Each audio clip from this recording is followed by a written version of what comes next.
Today's politics is a perversely, probably purposefully convoluted combination of a dumbed-down groupthink and a dystopian doublethink in full force.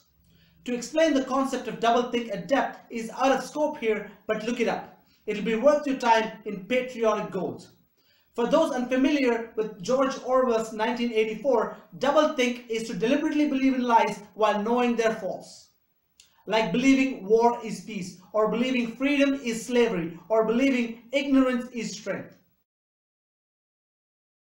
In Telangana, a recent example of doublethink is that until the day of election, it was about making one person chief minister. And in just 1 week after that, it became about making a second person chief minister. We are believing these lies because we stopped thinking critically. Here, party politics is the problem. Obvious solution is for us to organize beyond the realms of the current political parties. But when this doesn't happen, we quickly learn that absolutely everything becomes political. Something so fundamental to democracy as exchange of ideas or asking a question or an opinion turns political so fast you won't even finish asking the question. An amicable civil political discourse has now become an unheard of occurrence. It's more important to engage the society in a meaningful dialogue than a few hurt feelings. Now I know a lot of you are curious about what happened to my election. Some of you might have even visited the Election Commission website to check on how many people voted for me. I sincerely appreciate those of you for supporting my first steps into the field of politics. First, let's go through the steps involved in the nomination process. It's not that complicated, just a few steps. 1. You'll need to get 10 proposers who are voters in the constituency of contest to sign your nomination Form 2B. Double check the latest voters list to make sure your proposers are in it. If you're contesting from a different constituency from where you reside, you'll also need your local constituency RO, returning officer, to sign your voter extract and submit it along with your nomination. 2. Form 26 affidavit. It's an affidavit on a bond paper along with a fully filled Form 26 signed before a notary. Don't forget to sign on each page of Form 26 affidavit as it will be grounds for rejection. 3. Apart from photos affixed on Form 2B and Form 26, take 3 extra photos, each of 2 by 2.5 centimeters and passport size. You may go by yourself or take up to a maximum of 4 proposers, agents along with you. Also have them bring 3 passport size photos. Then you and they may sign the specimen signatures form used further for verification purposes. 4. Copy of a freshly opened bank account passbook that's created to manage your campaign expenditure. 5. 10,000 rupees in cash towards deposit. 5,000 if you are SC or ST. You have to provide necessary documentation as proof. They don't accept checks. As you reach the returning officer's office, which is usually the revenue department office of your local area, there will be a verification area where assigned election officers will check if all your documents are in order. They'll check the validity of your proposers in the latest voters list. They may advise you if anything is missing. Take their advice and make any necessary adjustments to your nomination. They have to accept what you give them. Time for scrutiny comes afterwards. This is because there's still time until before 3 p.m. on the last day of close of nominations for you to provide additional documents or even submit a fresh nomination set. You can file up to 4 different sets of nomination. Also, during your nomination submission, the RO will give you all the necessary notices to submit other necessary documents. The RO will give you a notice on when the scrutiny begins. Go to the RO office on time on scrutiny day. As long as you properly filled Form 2B and all fields of Form 26, signed on each page of the notarized affidavit, given needed photos, paid the necessary deposit, your nomination should be accepted. In case your nomination gets rejected, the 10,000 rupees deposit will be refunded back to you. After which, they allot symbols for independent candidates. Candidates contesting from a political party need to submit Form A and Form B. If their nomination is accepted, they'll be allotted their respective party symbol. That's all there is to it. It's not that complicated. Those of you watching the video to learn about the election nomination process, I wish you best of luck. Remember not to compromise your character in your political journey and stay positive for the future of our country. During my campaign visits, I learned some of the most valuable lessons. The political field was pretty saturated and fully polarized with major party candidates with their promises of freebies and free money to do nothing. Someone like myself stood no chance even to secure the deposit, much less win the election. This was not news, as all of us knew that this was not going to be a winning election for me, but a good starting point. However, I have to be honest with you here. I was quite discouraged about the lackluster response to my manifesto, which made me think again if I should continue to go through with filing my nomination. I mean, I know I'll win elections soon. Why then would I bother contesting a losing election? Especially when voters in my contesting constituency weren't even interested in any independent campaign. But I decided to go through with it so I can educate myself and also pass the information along to more future politicians. A lot of young political aspirants are afraid of the learning curve and discovering what it takes, so they simply stay away from active politics. Long story short, my nomination was rejected. But I knew that going in, so no hurt feelings there. My nomination was rejected because I refused to surrender my fundamental right to privacy. So here's what happened.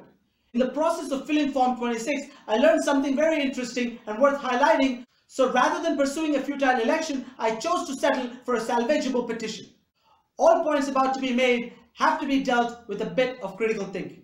You have to question the premises without applying your inclinations to the matter at hand. Before we get into the details of Form 26, we should know what brought forth the requirement of Form 26 to becoming a part of the election nomination process. This wasn't a law discussed then passed in the Parliament, nor was it part of the original Constitution in the Representation of People Act of 1951. Rather, it came from a Supreme Court decision from 2002, Union of India versus Association for Democratic Reforms and another. Because of this decision, submitting Form 26 became compulsory. Form 26 is a 13-page document seeking all sorts of very sensitive personal information from the candidate, which can be very dangerous to the candidates if the information ends up in the wrong hands. And the election nomination process doesn't require handling this information securely. In fact, it does the exact opposite. Handling of such very sensitive private information in the election process can be defined as reckless at best. In the 14-page Supreme Court order to the Election Commission, in Section 14, subsection 5, the order asks for a liberal dissemination of people's very sensitive private information. Some might say, it's the law. What are you going to do? No, I wasn't going to give up that easy. I remembered all the hubbub during the Aadhaar case in the Supreme Court. There was a related case that was decided in August 2017 about whether privacy is a fundamental right under Article 21 of Indian Constitution. A unanimous decision by a 9-judge bench delivered a resounding affirmation that in fact privacy was a fundamental right afforded to citizens. So the question now becomes, how can two opposite things be true? A case of doublethink. How can one part of the government, Supreme Court's 2002 decision, seek and recklessly distribute people's very sensitive private information, and then another part of the government, Supreme Court's 2017 decision, clearly affirm the protection of people's privacy? That's because nobody bothered to correct it. In the judgment, Justice R.F. Nariman clearly stated in paragraph 56, page 415 of 547, that in case any existing statute or any statute to be made in the future is an infringement of the inalienable right to privacy, this court would then be required to test such statute against such fundamental right, and if it is found that there is an infringement of such right without any countervailing societal or public interest, it would be the duty of this court to declare such legislation to be void as offending the fundamental right to privacy. Supreme Court was a Supreme Court. Seeing how my privacy was protected by a 2017 decision, a decision from 2002 requiring a careless and unsafe handling of people's very sensitive private information has to be amended if not revoked in its entirety. So I made a very sincere appeal to the RO, whose role is quasi-judicial in nature, in that his decision on accepting or rejecting will stand until after the election. I also pointed out that this law was not just harmful but also ineffective for the following reasons. 1. It introduces bias into election. The election process should be fair for all candidates. Think for a second. There is not much difference between disclosure of wealth and displaying one's wealth. What percentage of time would a typical Indian voter pick a financially poor candidate? 2. Surrendering fundamental rights sends the wrong message. It conveys that the representatives themselves aren't fully aware of even the basic fundamental rights of the citizens of India. How then do we expect them to step up to the plate and protect our rights when they don't protect their own? Aadhaar Act 2016 is a good example. Most politicians are clueless what's happening with that. 3. It encourages dishonest behavior because no one ever has any incentive for being forthright with their information. And anyone being honest may be doing so at their own detriment. Also, the RO isn't given time or resources to conduct any proper investigation. 4. It's a potential legal trap. It's a dogfight between the candidates. It makes an already bad situation worse by forcing candidates to go after each other with frivolous litigations. Candidates with money and power will target weaker candidates using all their very sensitive private information that's now made public. In my appeal, I urge the RO that a decision from 2017 should supersede a decision from 2002, relating the same matter of handling people's private information. Therefore, he accepts my nomination despite an incomplete Form 26. To my dismay, but also as I expected, RO rejected my nomination. I am currently pursuing official clarity on this matter.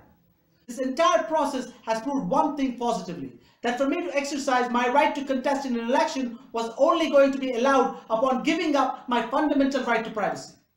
I mean, if ever there was a greatest joke played on our country's constitution and democracy, this might take the price. That I have to give up a right to exercise another right. There are 3 parts to winning an election. 1. Identity is equal to politics. A manipulator can shape your political inclinations by simply appealing to your identity rather than actually solving your problems. 2. EVM and VVPAT are useless. They may just as well mean easy vote manipulation and very pointless against tampering when those in charge can simply refuse to count the voter slips and walk away scot-free. 3. Retain power at all costs. Now there are allegations going around that this election was stolen. Did the winning party steal the election? The optics are certainly not helping the case of the winning party. By means of abusive power in all the ways possible and the power of money, the election appears to be stolen. But was the losing party any better? Only by a bit, but they were just as culpable. They were playing the same game. Note for vote, freebies and free money for doing nothing were very much part of their election promises. This is the sorry state of our country's politics. It's very bad. The current politics have to become politics of past. We have to do that. The onus is upon us to say enough is enough. And to those in power, we've had enough with your time-pass politics. It's just a game to you, but it's our lives and our futures you're playing with. It's our country too. The IAS, IPS, bureaucracy and the police officers have to be administered a true test of character before they can be handed the responsibilities of their office. Irony rules as democracy dies when only those who prove that they too are of a flawed character is a requirement for them to enter the government offices. The moment an officer was successfully compelled in order to bribe his way into the officer's chair, he will henceforth be used for the detriment of the society and then obviously, ultimately and inevitably to the detriment of mankind itself. So where do we go from here? Role of the government. So far, I've been focusing on awareness and education of various aspects of government, which although still valuable is not enough. I found that most of us, including the politicians, aren't clear on what the role of the government is or where it should be and where it should stop. I will start focusing on the role of the government. ROG for short. It's rogue, which in Hindi means disease, and I feel is an appropriate abbreviation because our inability to properly assess the role of our government is nothing short of a disease and an ailment impairing our democracy. Let's try it out. What do you think is the role of the government? 1 would be to protect its citizens from harm. 2 would be to protect the border. The government has army, police, courts in order to do just that. If this may be a reasonable role to start, where does its role end? How deep and pervasive does the role of the government has to reach before we stop it? With the latest order on 21st December 2018 from the Ministry of Home Affairs, MHA, on allowing surveillance of all computers and phones by 10 different government agencies, is the stunning reality of where we stand and how much we care about violations of people's constitutional rights. It would be worth noting that this wasn't discussed in the Parliament. It isn't a passed law. It was just decided unilaterally without even approval from the Council of Ministers. One ministry just gave an overarching order violating the entire country's privacy just like that, and except a few, nobody cares. At this point, I'm not at all surprised that those in power are abusing their power. But I'm more concerned about what you're thinking right now, specifically about your personal phones and computers being snooped and surveilled upon by the government. If you can't answer this, there is an immediate need for you to take some time and carefully assess the role of the government in people's daily lives. To the leaders and politicians watching this, I'd like to clarify that this is not a complaint. I felt that you should know what the people counting on you, suffering because of you, paying with sweat and blood for your wrongs are thinking too. And to the citizens, I'd like to halt the video by saying it's not one person's duty alone to address the issues you're addressing, and your duty doesn't end with merely voting. To vote is not our only duty, it's just one of many, many more. And not holding the people responsible, also accountable for their actions, leads them to walk away with impunity, and so they do it again and again. This is politics, and whether you agree with it or not, our lives are affected most by the people in the government. I'll continue my work, but I urge each and every one, young and old, to take this up, take ownership, and take back our democracy. Jai Hind!